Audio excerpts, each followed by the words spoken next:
This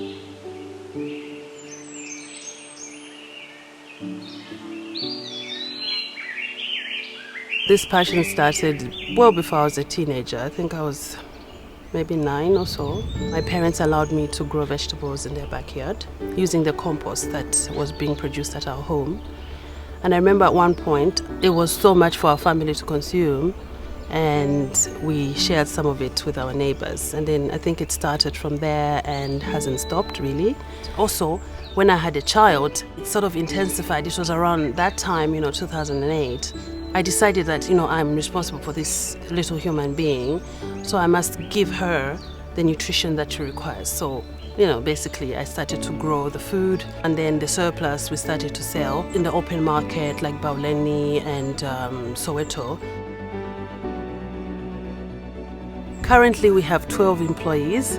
I kind of like the number 12, and somehow we always just end up with 12 employees no matter what happens.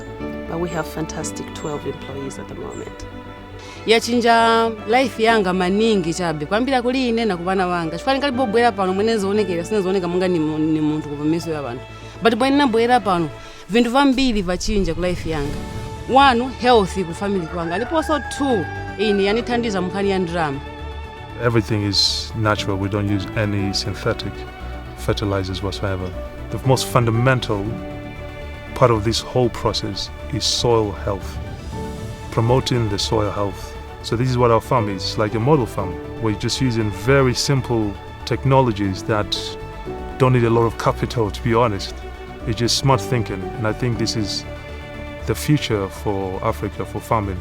When we compared in all aspects with a conventional farmer who was also growing a hectare of onion, we found that our costs were less by 35%. For us, that's a eureka moment. And I think COVID definitely was a game changer for a lot of people. Food is medicine. All of a sudden, there was a big demand for organic food. We saw our supply exponentially grow by more than 100% during that time. The partnership with Newrest started nearly a year ago now. They nearly almost are holding our hand, allowing us to thrive together with them. We were looking to reduce our carbon footprint and also to promote the local agriculture. And when we made this company, this farm, we knew that it was a perfect match for us. The diversity of products that Loctaguna provides is a big plus for us and for our customers, both airlines companies and other activities. We get radish, we get asparagus, we get cherry tomatoes, lolo rosso, iceberg, lolo bionda, oak leaf.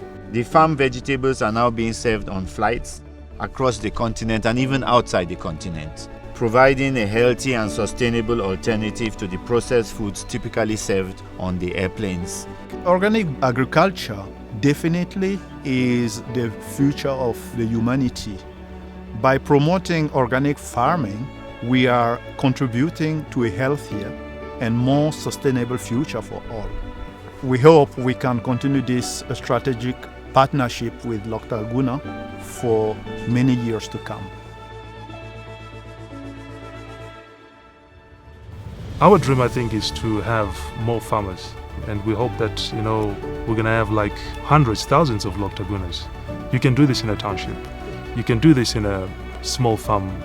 Anyone can do this. In the rural areas, you can do all these techniques, all these plants that we have that can boost and create this diversity. They're there, given by nature, by the universe, for free. I want my country, Zambia, to export, to influence, to just spread the good news about organic farmer.